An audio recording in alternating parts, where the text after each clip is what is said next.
Hello students, we were doing second chapter acids, bases and salts.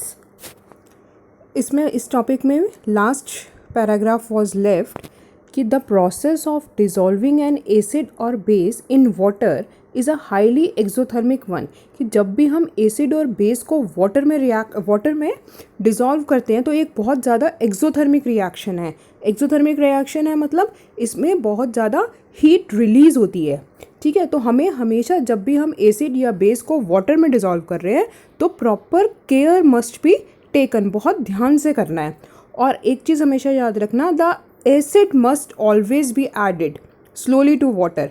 हमेशा पहले आप water लो और उसमें एसिड ऐड करो.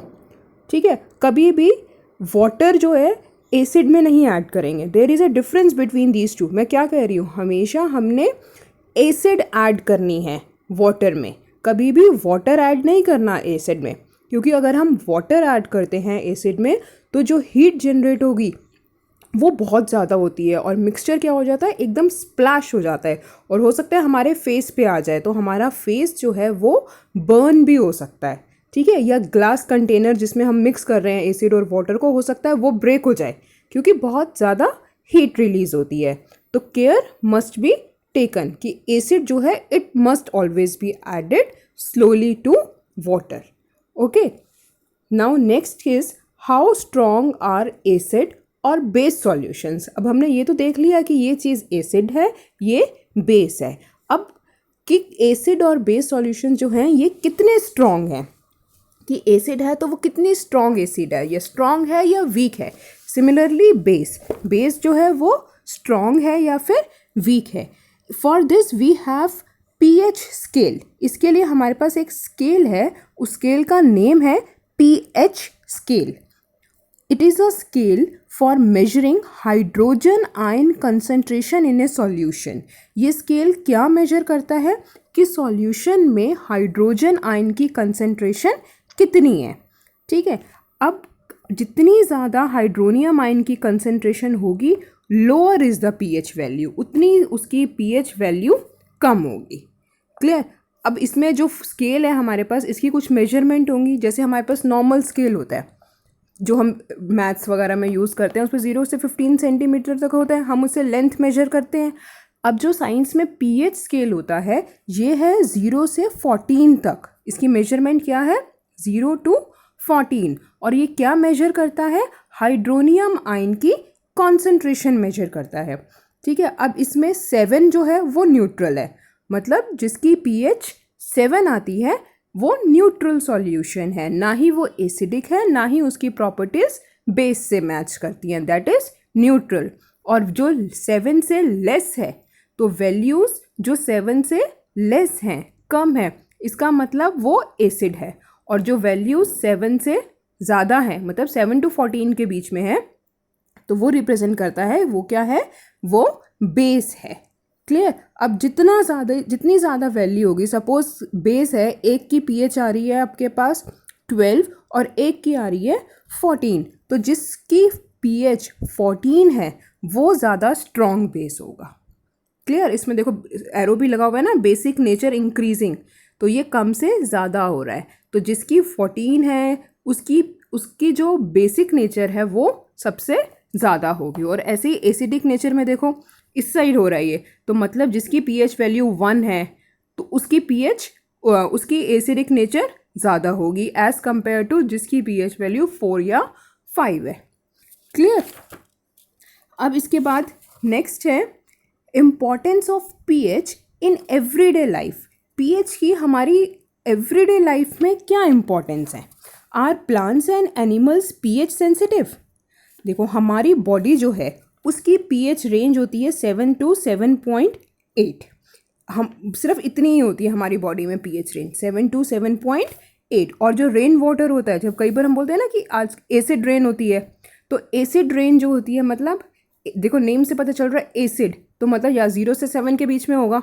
तो जब रेन वाटर की pH लेस देन 5.6 होती है, when pH of rain water is less than 5.6, तो हम उसे बोलते हैं एसिड रेन.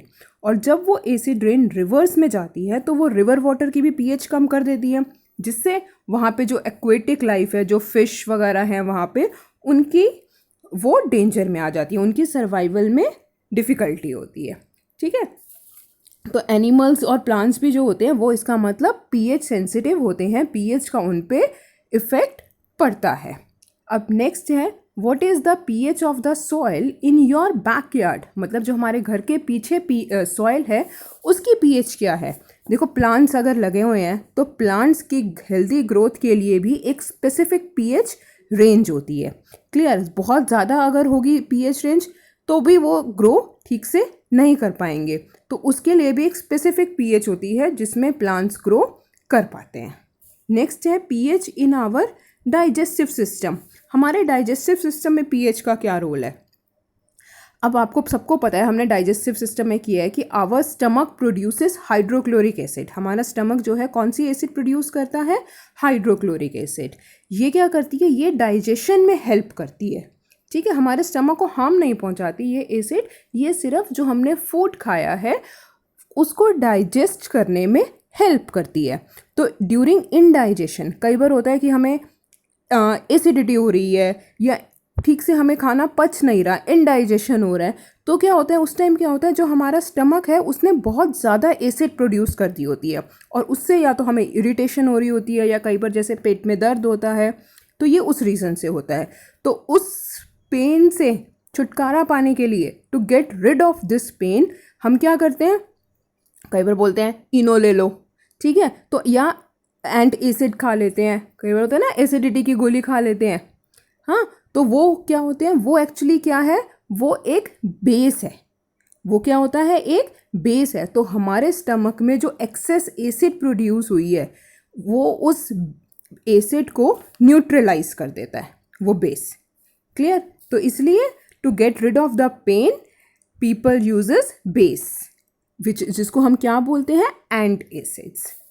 नेक्स्ट है pH change as the cause of tooth decay. अब हमारे दांत में कई बार प्रॉब्लम होती है या दांत खराब हो जाते हैं, उसमें क्या होता है, देखो टूथ डिके, जब हमारे दांत सड़ना शुरू होते हैं, डिके होना स्टार्ट करते हैं, उसमें क्या होता है, हमारे जो माउथ की पीएच है वो 5.5 से कम हो जाती है। जो हमारा टूथ इनेमल है, मतलब जो हमारे दांत की जो ये आउटर कवरिंग है, इसको इनेमल बोलते हैं, ये कैल्शियम फॉस्फेट से बना है। ठीक है, ये क्वेश्चन भी आता है कई बार एग्जाम में कि टूथ इनेमल किससे बना है, it is made up of calcium phosphate. और जो टूथ इनेमल है ये हमारी बॉडी का हार्डेस्ट सब्सटेंस है। तो which is the hardest substance in the body, tooth enamel. ठीक है, ये वाटर में भी डिजॉल्व नहीं होता, लेकिन अगर हमारे माउथ की पीएच 5.5 से कम हो जाती है तो ये कोरोड हो जाता है।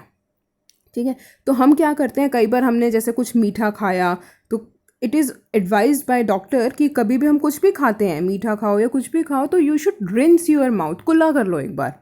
बोलते हैं ना, वो किस लिए होता है कि जो बैक्टीरिया हमारे माउथ में प्रेजेंट हैं, ठीक है, जो वो एसिड्स प्रोड्यूस करते हैं, तो इसलिए हमें we should rinse our mouth after eating कि वो एसिड प्रोड्यूस ना करें। जैसे हम सुबह कहते हैं कि सुबह और रात को at least twice a day you should brush your teeth, brush करना चाहिए हमें 2 बार। तो जो ये टूथपेस्ट होती हैं ये क्या होती हैं, ये बेसिक होती हैं। तो ये जो हमारे माउथ में एक्सेस एसिड प्रोड्यूस हो रही है उसको न्यूट्रलाइज कर देती हैं और हमारे दांतों को ख़राब नहीं होने देती। तो टूथपेस्ट क्या होती हैं, they are generally basic. Next है self defence by animals and plants through chemical warfare. इसमें क्या है, कई बार होता है कि जैसे हमें मधुमक्खी ने डंक मार दिया, तो उसमें क्या होता है, उसमें फिर हमें पेन होता है या इरिटेशन होती है। तो जब भी बी स्टिंग होती हैं, ठीक है, जब भी हमें कोई मधुमक्खी या कोई बी जैसे काट जाती है, तो वो क्या करती है, जिस जगह पे, जिस एरिया पे सपोज हमें हैंड पे उसने बाइट किया है, तो वो वहाँ पे एक एसिड छोड़ देती हैं। उस एसिड से हमें पेन होता है या इरिटेशन होती है। तो हम क्या करते हैं, जहाँ पे हमें उसने बाइट किया है वहाँ पे हमें एक कुछ भी बेकिंग सोडा वगैरह हमें वहाँ पे उसको उस जगह पे हमें रगड़ लेना चाहिए। तो use of a mild base, तो वो बेस जो हम यूज़ कर रहे हैं तो वो उस एसिड को न्यूट्रलाइज कर देगा और हमें रिलीफ मिलेगा। ठीक है, अब नेक्स्ट है सॉल्ट्स। इसमें क्या है, केमिकल्स फ्रॉम, बहुत सारे सॉल्ट्स हैं इसमें जो मेन क्वेश्चन आता है सॉल्ट्स का वो आते हैं इनके यूजेस। अब मोर इसमें फैमिली ऑफ सॉल्ट्स में हम बहुत सारे सॉल्ट्स करेंगे। इसमें जैसे फर्स्ट दे रखा है सोडियम हाइड्रोक्साइड NaOH। अब ये NaOH प्रोड्यूस कैसे होता है, ठीक है, ये क्लोर अल्कली प्रोसेस है जिससे ये प्रोड्यूस होता है, और ये बहुत इंपॉर्टेंट है, ये पेपर में आता है कि व्हाट इज़ क्लोर अल्कली प्रोसेस। तो इसमें क्या होता है कि इलेक्ट्रिसिटी पास करते हैं हम NaCl के सॉल्यूशन में से, जिसको हम ब्राइन भी बोलते हैं। जब हम इलेक्ट्रिसिटी पास करते हैं NaCl के सॉल्यूशन में से तो वो सोडियम हाइड्रोक्साइड बनाता है और क्लोरीन गैस रिलीज होती है। देखो अब इसमें प्रोडक्ट्स क्या बन रहे हैं, NaOH, सोडियम हाइड्रोक्साइड और सोडियम, ये बेस है NaOH, इसलिए इसको हम अल्कली भी बोलते हैं। और Cl2 रिलीज हो रहा है, क्लोरीन, तो ये हो गया क्लोर और NaOH हो गया अल्कली। तो क्लोर और अल्कली दो चीज़ें रिलीज हो रही हैं हाइड्रोजन गैस के साथ, तो इसीलिए हम इसको क्लोर अल्कली प्रोसेस बोलते हैं। अब है ब्लीचिंग पाउडर। ब्लीचिंग पाउडर क्या है, इसका फॉर्मूला है CaOCl2, कैल्शियम ऑक्सीक्लोराइड। क्वेश्चन आता है कि CaOCl2 का कॉमन नेम क्या है, इसका कॉमन नेम है ब्लीचिंग पाउडर। और इसके यूजेस क्या है, ये कॉटन, एक तो देखो इसके 3 यूजेस बता रखे हैं। एक तो ये कॉटन और लिनन को ब्लीच करने में काम आता है टेक्सटाइल इंडस्ट्री में। Next, it is used as an oxidising agent. Next, it is use for disinfecting drinking water, मतलब ये ड्रिंकिंग वाटर को डिसइंफेक्ट करता है, उसको जर्म्स से फ्री कर देता है, ठीक है। तो ये इसके यूजेस हैं। Next, baking soda. अब है कि बेकिंग सोडा के यूजेस क्या क्या है। बेकिंग सोडा में क्या है, क्या है इसके यूजेस, जैसे uses of sodium hydrogen carbonate देखो दे रखा है, it is use as an ingredient in antacids, ठीक है। तो ये जो हम एसिडिटी की टैबलेट्स जो लेते हैं तो ये उसमें यूज़ होता है। और it is used in soda acid fire extinguishers, fire extinguisher में भी यूज़ होता है। और फर्स्ट यूज़ देखो इसमें क्या दे रखा है, for making baking powder which is a mixture of baking soda and is a mild edible acid such as tartaric acid. तो सिंपल इसमें सिर्फ इसका ये यूज़ लिख सकते हो कि it is use for making baking powder, clear. Next है वॉशिंग सोडा। इसमें ये यूजेस करने हैं सबके।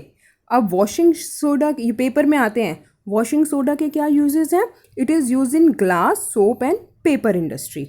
Next, it is use in the manufacture of sodium compounds, इससे हम सोडियम के कंपाउंड्स भी बना सकते हैं जैसे कि बोरेक्स।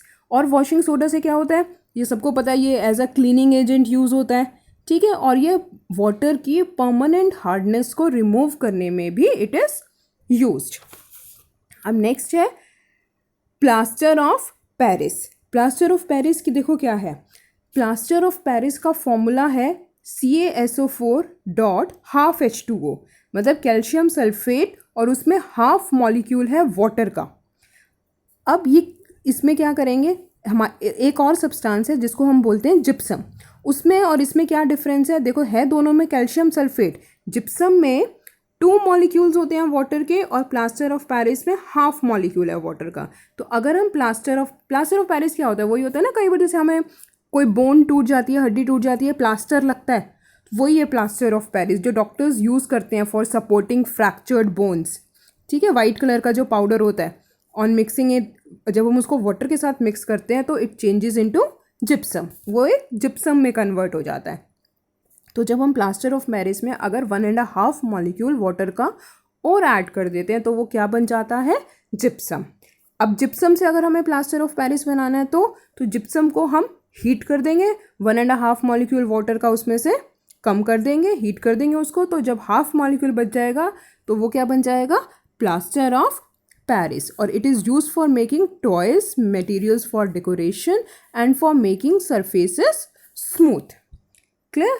तो यहाँ पे ये आपका सेकेंड चैप्टर ख़त्म हो रहा है। मैं आपको क्वेश्चन आंसर्स फॉरवर्ड कर दूँगी। Thank you.